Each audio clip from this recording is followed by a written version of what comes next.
جو ہے یہ عربوں میں دور اسلام سے پہلے بھی تھا.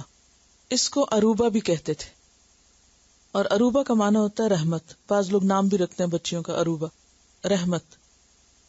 اور کہا یہ جاتا ہے کہ مکہ میں کعب بن لؤی جو تھے آپ کے اجداد میں سے، انہوں نے سب سے پہلے لوگوں کو یا اپنے خاندان کو جمع کیا تھا، اور اس دن میں وہ ان کو کچھ نصیحت وغیرہ کرتے اور خطبہ دیتے. اور یہ جو اما بعد کا لفظ ہے یہ بھی انہی کی طرح منسوب کیا جاتا ہے کہ انہوں نے سب سے پہلے کہا تھا، کعب بن لؤی نے. آپ صلی اللہ علیہ وسلم نے مسجد قباء میں سب سے پہلا جمعہ پڑھایا ہجرت کے بعد. اور چونکہ مکہ میں تو کوئی موقع نہیں تھا، اس لیے اگرچہ جمعہ کا حکم آ چکا تھا لیکن مکہ میں باقاعدہ نماز جمعہ نہیں قائم کی گئی. مدینہ پہنچتے ہی 5ویں دن آپ نے اس کو قائم کیا. لیکن ہجرت سے پہلے مدینہ سے قریب ہی تقریباً 1 میل دور ایک بستی تھی جس میں حضرت سعد بن زرارہ نے جمعہ پڑھایا. تو یا ایھا الذین آمنوا، اے لوگو جو ایمان لائے ہو، اذا نودی للصلاۃ من یوم الجمعۃ، جب جمعہ کے دن آذان دی جائے تو کیا کرو آذان سن کر. اور یہاں دوسری آذان مراد ہے جب امام خطبے کے لیے ممبر پر بیٹھ جائے. فسعوا الی ذکر اللہ، تو اللہ کے ذکر کی طرف چل پڑو. فسعوا کا لفظ جو ہے یہ سعی سے ہے، اور سعی کہتے ہیں کوشش کرنے کو، بھاگنے کو، دوڑنے کو، تیز تیز چلنے کو. لیکن یہاں پر جسمانی طور پر بھاگنے دوڑنے کی طرف اشارہ نہیں ہے، کیونکہ نماز کی طرف انسان کو سکون سے آنا چاہیے، وقار اور اطمینان سے آنا چاہیے. مراد اس سے کیا ہے کہ پورے ارادے اور پوری کوشش کے ساتھ تم جمعے کی طرف چل پڑو، سب کام کاج چھوڑو اور چلو. جیسے ہم کہتے ہیں نا موو، تو موو کرو، جس کام میں اس کو چھوڑو اور جمعے کی طرف چلو. الی ذکر اللہ، اللہ کے ذکر کی طرف. اور ذکر سے مراد اگرچہ نماز ہے لیکن ذکر میں خطبہ بھی شامل ہے، کیونکہ خطبے میں بھی امام کیا کرتا ہے؟ ذکر ہی کرتا ہے، قرآن کی کچھ آیات پڑھتا ہے، نصیحت کی بات کرتا ہے. اور نماز تو ولا ذکر اللہ اکبر، اللہ کے ذکر کا سب سے بڑا ذریعہ ہے. اب ایک منافقین کا طرز عمل تھا اور ایک ایمان والوں کا. منافقین کا طرز عمل کیا ہوتا ہے کہ اذا نادیتم الی الصلاۃ اتخذوها ہزوا ولعبا، کہ جب اذان کی آواز آتی ہے تو وہ اس کو ہنسی مذاق میں ٹال دیتے ہیں، اس کے اوپر ہنستے ہیں یا اس کا مذاق بناتے ہیں. لیکن اہل ایمان سے کیا ایکسپیکٹڈ ہے کہ جب اذان آئے تو تم اللہ کے ذکر کی طرف دوڑ پڑو. وذروا البیع، اور خرید و فروخت چھوڑ دو، تجارت چھوڑ دو، یعنی دنیاوی کام کاج ترک کر دو. ذالکم خیر لکم، یہ تمہارے لیے زیادہ اچھا ہے. کیا؟ کاروبار چھوڑ کر، کام چھوڑ کر نماز کی طرف جلدی سے چل پڑنا. ان کنتم تعلمون، اگر تم جانتے ہو، اگر تمہیں معلوم ہو. کیا جانتے ہو؟ کہ اس وقت نماز ادا کرنا، مسجد کی طرف جانا، خطبہ سننا، دعائیں کرنا، اللہ کی یاد اختیار کرنا تجارت اور اس کے نفع سے کہیں بہتر ہے. فَإِذَا قُضِيَتِ الصَّلَاةُ، پھر جب نماز ادا کی جا چکے، فَانْتَشِرُوا فِي الْأَرْضِ، تو پھیل جاؤ زمین میں. انتشروا کا لفظ انتشار سے ہے، اور انتشار کس کو کہتے ہیں؟ بکھرنے کو، پھیلنے کو. مجمع کے منتشر ہونے کے لیے خاص طور پر آتا ہے. اور زمین میں پھیل جاؤ سے مراد کیا ہے؟ اپنے اپنے کام کاج میں لگ جاؤ. وابتغوا من فضل اللہ، اور اللہ کا فضل تلاش کرو. اور اللہ کا فضل تجارت وغیرہ بھی ہے، اور اللہ کا فضل دین بھی ہے. کان فضل اللہ علیک عظیما میں کیا شامل ہے؟ دینی علم. واذکروا اللہ کثیرا، اور اللہ کو کثرت سے یاد کرو. کہاں پر؟ پھیلنے کے بعد اپنے اپنے دنیاوی کام کاج میں. یعنی اللہ کو صرف جمعے کے وقت یا صرف مسجد کے اندر ہی یاد نہ کرو، بلکہ جہاں بھی جاؤ، جو کچھ بھی کرو، وہاں اللہ کو یاد کرو. کیوں یاد کرو اللہ کو؟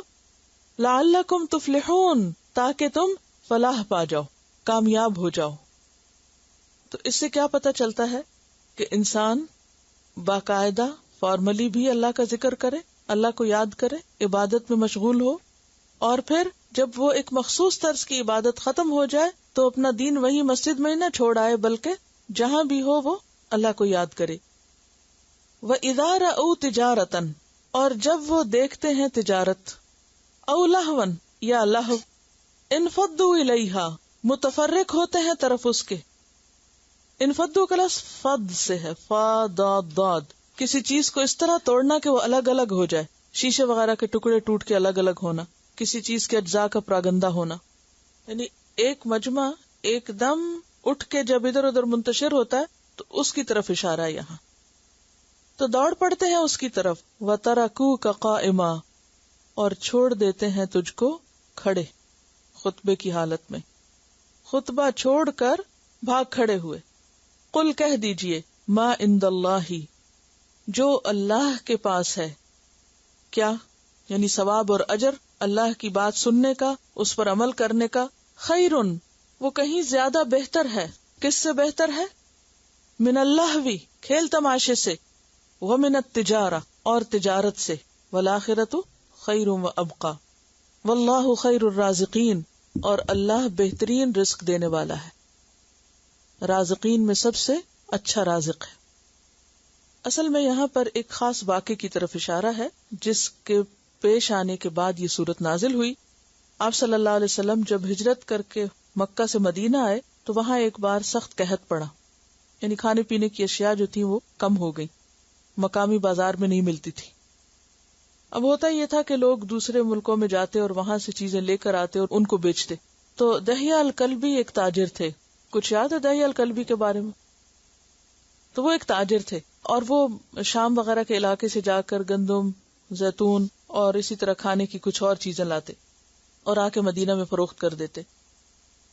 اب ہوا یہ کہ اس مرتبہ جب وہ آئے تو یہ جمعے کا وقت تھا، اور وہ اس طرح کرتے تھے کہ جب شہر میں داخل ہوتے تو اعلان کرنے کے لیے اس قافلے کے آگے آگے طبل بجاتے، جیسے گھنٹیاں بجاتے ہیں، یا کوئی کسی بھی جیسے آئس کریم والا جو آتا ہے تو کیا کرتا ہے، ایک خاص قسم کی آواز نکالتے ہیں۔ اس کا مقصد کیا ہوتا ہے کہ لوگوں کو پتہ چل جائے کہ کون آیا ہے اور کس مقصد کے لیے۔ اب یہ ہوا کہ جمعے کا وقت تھا، آپ خطبہ دے رہے تھے، لوگ بیٹھ کے سن رہے تھے، قحط پڑا ہوا، کھانے پینے کو کچھ نہیں، اتنے میں وہ آواز آتی ہے تو صحابہ کرام میں سے کچھ اٹھ کے فوراً دوڑ پڑتے ہیں بغیر اجازت لیے کہ جا کے کچھ جلدی سے خرید لیں، کیونکہ اگر اب نہیں خریدا تو پھر اگلے قافلے کا انتظار کرنا پڑے گا، تو اتنے دن کیا کریں گے۔ بہرحال اب جو ہی وہ نکلے تو آپ صلی اللہ علیہ وسلم نے پوچھا کہ کتنے باقی ہیں لوگ، تو پتہ چلا کہ ایک عورت اور 12 مرد، اور باقی سب چلے گئے تھے۔ تو اس پر آپ نے فرمایا کہ اگر تم سب چلے جاتے تو مدینہ کی اس وادی میں آگ بہہ پڑتی، یعنی اتنا بڑا جرم تھا۔ لیکن بات یہ کہ صحابہ کرام انسان تھے، انسانی ضروریات ان کے ساتھ تھی، اور ابھی ان کی وہ تربیت نہیں ہوئی تھی، ابھی انہوں نے ان تمام چیزوں کے بارے میں پوری طرح جانا نہیں تھا، لہٰذا بر وقت اصلاح کر دی گئی۔ اور کیا کہا گیا؟ قل ما عند اللہ خیر من اللہو ومن التجارہ، کہہ دیجئے کہ جو اللہ کے پاس ہے وہ اس لہو، اور لہو سے مراد یہاں کیا؟ وہ طبل جو بجا رہے، ومن التجارہ، اور وہ جو بزنس ہوگا بعد میں، واللہ خیر الرازقین، اور اللہ بہترین رزق دینے والا ہے۔ تلاوت سن لیجئے، پھر کچھ اور باتیں انہیں۔ ویسے تو دن میں 5 دفعہ ہم نماز پڑھتے ہیں، اور مردوں کے لیے باجماعت نماز ادا کرنا ضروری ہے، اور باجماعت نماز دراصل کیا ہے؟ اتحاد کا ایک سبق، کہ دن میں 5 دفعہ ایک دوسرے کو جا کے دیکھو، ملو، سوشلائزنگ کا بہترین موقع، ایک دوسرے کو پہچاننے کا موقع، ایک دوسرے کی صلاحیتیں جاننے کا موقع۔ اکٹھے نماز ادا کرنے سے دلوں کا بغض بھی دور ہوتا ہے، اتفاق اور محبت آتی ہے۔ صفیں درست کرنے کا الگ اثر ہوتا ہے، اور صفیں خراب کرنے کا الگ نقصان بتایا گیا ہے۔ کیا کہ اگر تمہاری صفیں درست نہیں تو تمہارے دل آپس میں پھٹ جائیں گے۔ اور اس صورت کا اصل مضمون اور اس سارے پارے کی اصل جو تھیم ہے وہ کیا ہے؟ دین کی خدمت اور دین سے تعلق، اور اس کے لیے کیا ضروری ہے؟ اتحاد، اتفاق، اور اتفاق اور اتحاد کے لیے جو بیسک رول پلے کرتی ہے ڈیلی کی ایکسرسائز وہ ہے نماز، اور نماز میں پھر باجماعت نماز، اور پھر خاص طور پر وہ اتحاد کہاں پیک پر ہوتا ہے؟ جمعے کے دن، جمعے کی نماز میں۔ اور جمعے کی نماز دیگر نمازوں سے اس لحاظ سے بھی منفرد ہے کہ اس میں صرف نماز نہیں ہوتی، اس میں تعلیم بھی ہوتی ہے، اس میں خطبہ بھی ہوتا ہے، اور خطبے کی اپنی ایک اہمیت ہے، اور خطبہ باقاعدہ سننا اور پوری توجہ سے سننا نماز کا حصہ ہے، اور اس میں کسی کو اتنی بھی اجازت نہیں کہ کوئی کسی کو یہ کہہ کے خاموش کرائے کہ چپ ہو جاؤ، کیونکہ اس میں چپ ہو جاؤ کہنا بھی کیا ہے، دراصل لغو بات کرنا، ناپسندیدہ بات ہے۔ تو اس لیے اس سے یہ پتہ چلتا ہے کہ دین کی خدمت کرنے کے لیے مسلمانوں کا آپس کا اتحاد، اور پھر نماز میں اور اللہ کی عبادت میں اکٹھے ہونا، اور پھر تعلیم حاصل کرنا، یہ بے حد ضروری ہے۔ اور اس میں نماز نبوی کا جو باب ہے نماز جمعہ کے بارے میں، پیج نمبر 248 پر، اس میں یہ تمام مسائل موجود ہیں، اور یہ آپ کو یاد ہوگا کہ آپ نے ان کو پیچھے پڑھا بھی ہے، اور مزید ایک دفعہ اس کو آپ دہرا لیں، کیونکہ نماز جمعہ جو ہے اس کی اپنی بہت زیادہ اہمیت ہے۔ ایک موقع پر آپ صلی اللہ علیہ وسلم نے فرمایا، میرا جی چاہتا ہے کہ کسی کو اپنی جگہ نماز پڑھنے کے لیے کھڑا کروں اور جا کر ان لوگوں کے گھروں کو آگ لگا دوں جو جمعہ پڑھنے کے لیے نہیں آتے۔ یعنی اتنی شدت سے آپ نے اس بات کی تاکید کی کہ ان لوگوں کے گھروں کو آگ لگا دوں جو جمعہ پڑھنے نہیں آتے۔ اس سے اندازہ کریں کہ کس قدر اہمیت ہے نماز جمعہ ادا کرنے کی۔ پھر اسی طرح حضرت ابو ہریرہ اور عبداللہ بن عمر کہتے ہیں کہ ہم نے جمعے کے خطبے میں حضور صلی اللہ علیہ وسلم کو فرماتے ہوئے سنا تھا، لوگوں کو چاہیے کہ جمعہ چھوڑنے سے باز آ جائیں، ورنہ اللہ ان کے دلوں پہ ٹھپا لگا دے گا اور وہ غافل ہو کر رہ جائیں گے۔ حضرت جابر کہتے ہیں کہ جو شخص کسی حقیقی ضرورت اور جائز عذر کے بغیر محض بے پرواہی کی بنا پر مسلسل 3 جمعے چھوڑ دے، اللہ اس کے دل پر مہر لگا دیتا ہے، اور ایک اور روایت میں آتا ہے کہ اللہ اس کے دل کو منافق کا دل بنا دیتا ہے۔ یہ مسند احمد کی روایت ہے، مرفوع روایت ہے۔ ابن ماجہ میں آتا ہے کہ آپ نے فرمایا، آج سے لے کر قیامت تک جمعہ تم لوگوں پہ فرض ہے، جو شخص اسے معمولی چیز سمجھ کر یا اس کا حق نہ مان کر چھوڑے، خدا اس کا حال درست نہ کرے، نہ اسے برکت دے۔ خوب سن رکھو، اس کی نماز نماز نہیں، اس کی زکوٰۃ زکوٰۃ نہیں، اس کا حج حج نہیں، اس کا روزہ روزہ نہیں، اس کی نیکی نیکی نہیں، جب تک کہ توبہ نہ کرے، پھر جو توبہ کر لے تو اللہ اس کو معاف کرنے والا ہے۔ تو اس سے بھی آپ اندازہ لگا سکتے ہیں کہ نماز جمعہ کی مردوں کے لیے کس قدر اہمیت ہے، اور اس کو ادا نہ کرنا ایک بہت بڑا جرم ہے، اور اس ایک نماز کے ادا نہ کرنے سے باقی تمام نیکیاں جو ہیں وہ بھی ضائع ہو جاتی ہیں۔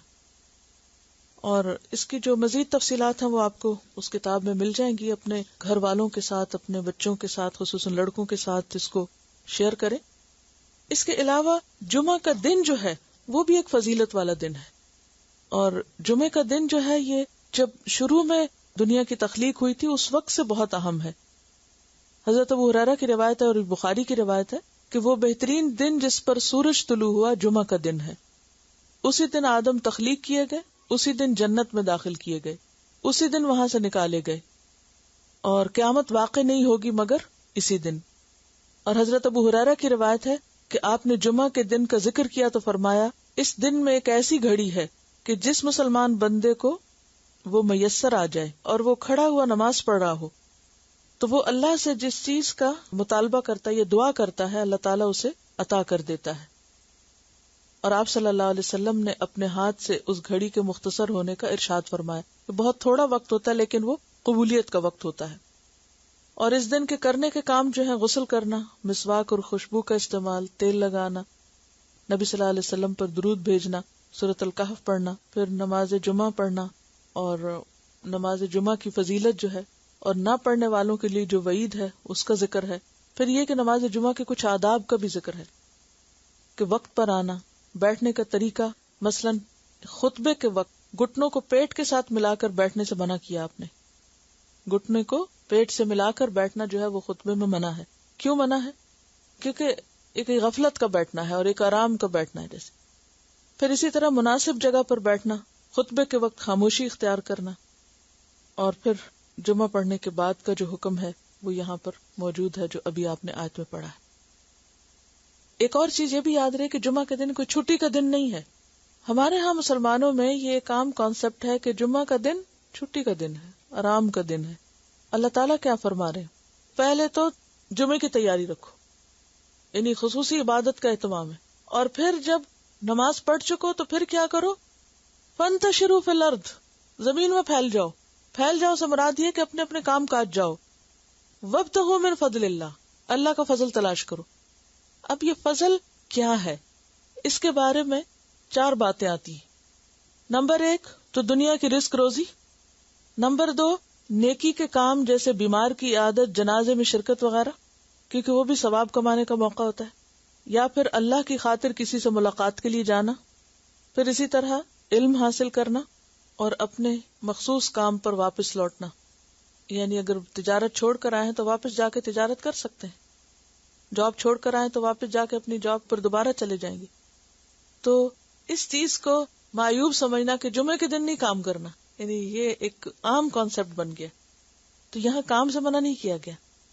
کیا حکم ہے؟ وابتغوا من فضل اللہ واذکروا اللہ کثیرا، کثرت سے اللہ کو یاد کرو. لعلکم تفلحون، تاکہ تم فلاح پاؤ. تو بات یہ ہے کہ یہاں ایک اور چیز بھی بتا دی گئی کہ انسان جب دین کا کام کرتا ہے تو پھر عام طور پر یہ سمجھا جاتا ہے کہ دین اور دنیا ساتھ ساتھ نہیں رہ سکتے. جمعے کے دن کی مثال دے کے کیا فرمایا؟ عبادت بھی کرو اور پھر اس کے بعد کام بھی کرو، کام نہیں چھوڑو. کیونکہ انسان کے ساتھ اس کی ضروریات بھی ہیں، اس کی معاش بھی ہے، اور اس کے ساتھ اس کا دین بھی ہے. بعض لوگ دین کی خاطر دنیا چھوڑ دیتے ہیں اور بعض دنیا کی خاطر دین چھوڑ دیتے ہیں. معاش کی خاطر جمعہ چھوڑ دیا، یا جمعے کی خاطر پورا دن ہی معاش کا کام ختم کر دیا. بات یہ ہے کہ یہ دونوں ہی چیزیں ضروری ہیں، اپنی جگہ اہم ہے، اور دونوں کے اپنے اپنے تقاضے ہیں. اب ان میں بیلنس کیسے قائم رکھا جائے؟ تو یہاں پر وہی بیلنس سکھایا گیا کہ عبادت کے وقت میں عبادت کرو اور کام کے وقت میں کام کرو. اور مومن کے لیے جب اس کی دین اور دنیا سامنے آتی ہے تو اسے اپنی ترجیحات مقرر کرنی ہوتی ہے کہ اس کی پرائرٹی کیا ہے. اور یہ پرائرٹی اوقات کے اعتبار سے ہوگی کہ کس وقت کی پرائرٹی کیا ہے. یعنی اگر اذان ہو رہی ہے جمعہ کی تو اب پرائرٹی کچھ اور ہوگی، اور جب نماز ختم ہو گئی ہے تو اب کچھ اور پرائرٹی ہے. پھر اس دن کے حساب سے ضروریات دیکھو کہ کوئی فوت ہو گیا تو تعزیت کے لیے جانا ہے، یا کسی کی ملاقات کے لیے جانا ہے، یا پھر کام پہ جانا ہے، یا کیا. وہ اپنے جو دن کے کرنے کے کام ہیں ان کو اپنے سامنے رکھو. تو بات یہ ہے کہ ان دونوں کے درمیان توازن. معاش ضرورت ہے، دین مقصد ہے. مومن کے لیے معاش کا کیا مطلب ہے؟ کمائی کرنا ضرورت ہے، وہ اس کی زندگی کا مقصد نہیں ہے. یہ بات اچھی طرح ذہن نشین کر لیجیے. یعنی مومن کی زندگی کا مقصد دنیا کمانا نہیں ہے. مومن کی زندگی کا مقصد اللہ کو راضی کرنا ہے، اللہ کے دین کے ساتھ تعلق اور پھر دین کی خدمت، یہ اس کی زندگی کا مقصد ہو سکتا ہے. اور پھر ان دونوں میں اسے بیلنس کرنا ہے. ایک اور ہم بات یہ پتہ چل رہی ہے کہ انسان معاشی کامیابی کو اللہ کا فضل سمجھے، کیونکہ یہاں کیا کہا؟ وابتغوا من فضل اللہ. تو کمائی کر کے جو پیسہ آپ کے ہاتھ آئے گا وہ کیا ہے؟ دراصل اللہ کا فضل ہے. دوسری بات یہ پتہ چلتا ہے کہ اس دنیا کے کام میں واذکروا اللہ کثیرن کرتے رہو، یعنی عین دنیا میں بھی اللہ کو نہیں بھولنا. یعنی دنیا میں ہوتے ہوئے بھی اللہ کی یاد باقی رہے. اچھا، ہمارا حال الٹ ہے، ہم نماز میں بھی دنیا کو یاد کرتے رہتے ہیں. یہاں کیا کہا گیا؟ دنیا کے کام میں بھی واذکروا اللہ کثیرن کرتے رہو. تیسری بات یہ بھی پتہ چلتی ہے کہ جب دین کے کسی تقاضے کے لیے کال آئے تو کیا کرو؟ فسعوا الی ذکر اللہ. اس وقت دنیا چھوڑ دو اور دین کی طرف چلے جاؤ. یہ نہیں کہ دنیا کے لیے جب کوئی کال آئے تو دین چھوڑ دو اور دنیا کے لیے لبیک کہو. تو بات یہ ہے کہ والذین آمنوا اشد حبا للہ. مومن کہیں پر بھی ہو اس کو اللہ کی یاد آتی رہتی ہے، وہ ہر جگہ اللہ کی یاد سے معمور ہوتا ہے. اور یہ جو واقعہ ہے جس میں ابن کثیر لکھتے ہیں کہ آپ صلی اللہ علیہ وسلم نے جب یہ دیکھا کہ صرف ایک عورت اور 12 مرد باقی ہیں، فرمایا والذی نفسی بیدہ لو تتابعتم، اگر تم بھی چلے جاتے، حتی لم یبق منکم احد، کہ کوئی ایک نہ بچتا، لسال بکم الوادی نارا، تو یہ وادی آگ کی ہو جاتی. یہ اتنے سخت الفاظ کیوں فرمایا آپ نے؟ کہ جب دین کا تقاضا ہو، دین کی خدمت کا وقت ہو، دین کو آپ کی ضرورت ہو، اس وقت آپ اس کو چھوڑ کر اور مشغلوں میں لگ جائیں، خواہ وہ بعض اوقات کتنے اہم کیوں نہ ہو. اب آپ دیکھیے کہ قحط کی کیفیت ہو، بازار میں کوئی چیز ملتی نہ ہو، اور اسی وقت وہ قافلہ آیا اور ان کو پتا ہے کہ اگر اب نہیں ہم نے جا کے خریدا تو یہ سب کچھ ختم ہو جائے گا، پھر ہم کیا کریں گے؟ اتنی شدت کی ضرورت کے باوجود بھی کیا کہا گیا کہ نہیں، ابھی نماز نہیں ہو رہی تھی، خطبہ ہو رہا تھا. تو اس خطبے کو سننا بھی اتنا ہی ضروری ہے جتنا نماز کو ادا کرنا. لہذا اس وقت میں تم کوئی اور کام نہیں کر سکتے. ہم اپنے رویوں پر غور کریں. اچھا، ایک اور مشکل یہ ہے، یہاں پر خطبے کے لیے کیا لفظ آ رہا ہے؟ ذکر اللہ. ہمارے خطبے کس کے ذکر سے بھرے ہوئے ہوتے ہیں؟ دنیا کی سیاست. یہاں بھی بعض اوقات آپ دیکھیں کہ دنیاوی پہلو چھایا ہوا ہوتا ہے اس اصل پہلو کے اوپر، خاص طور پر فنڈ ریزنگ کی باتیں اور جو اناؤنسمنٹس اور اس طرح کی چیزیں ہیں کہ آپ سلام پھیرتے نہیں تو اسی وقت دنیا کی باتیں شروع ہو جاتی ہیں. یہاں کیا کہا جا رہا ہے کہ وہ ایک ذکر ختم ہو تو دوسرے ذکر کی طرف بڑھو. تو بات یہ ہے کہ جمعے کا دن روحانی ترقی کا دن ہے، ایمانی ترقی کا دن ہے، علمی اور ذہنی طور پر اپنی اپ برنگنگ اور اس نشو نما کا وقت ہے. اس وقت کو اس کا پورا حق دینا چاہیے، اور اس وقت میں کوئی بھی اور کام نہیں کرنا چاہیے، چاہے وہ کتنا ہی اہم کیوں نہ ہو. وآخر دعوانا ان الحمد للہ رب العالمین. سبحانک اللہم و بحمدک، نشہد ان لا الہ الا انت، نستغفرک و نتوب الیک. السلام علیکم و رحمۃ اللہ وبرکاتہ.